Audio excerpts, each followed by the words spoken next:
因为即阵灾区也未清刷，而且嘛正烦恼灾民的安全。中央政府是补助灾民去住旅馆，一个人一天上悬2000块。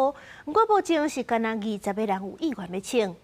另外，目前安置伫咧900人安置伫咧大正国小收容所，本地是因为这学生要恢复上课啊，官府是望灾民会当搬去水水。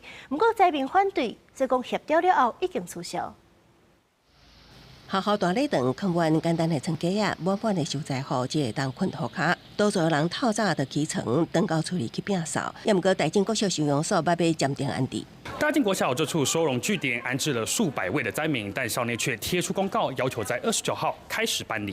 表明这个通知讲是考虑地区的囡仔特别复学上课，爱停止收容。也毋过政策也无到一日临时划停。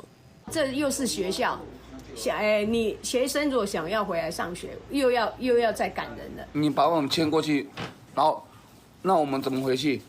说小孩子要上课来讲啦，那谁要接送？花莲光复乡在后第7日，当地客家清理也未完，真侪灾民有厝无法度转去，中央也提方案，补助灾民住宿每人每日上悬2000块，上长会当住14日，也毋过补助上路了后，根据目前统计，只有20人有意愿。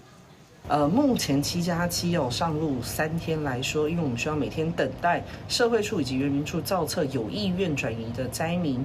那目前来说，我们只有大约转移20人左右。当地旅宿工会继续协助暂时收容，同时配合志工大房。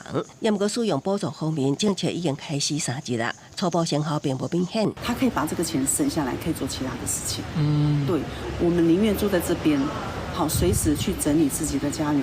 是最后呢，其他我自己要负担了。对。对，自己像连工作什么都没有了对，家里什么东西都没有了，那怎么办？补助上侪14日有灾民认为，一直搬来搬去，不如提供长期安置场所，也有受灾户环境。虽然利益良善，也毋过更较希望用伫灾后复原，互登记厝的日子别过显也慢。公视新闻采访报道。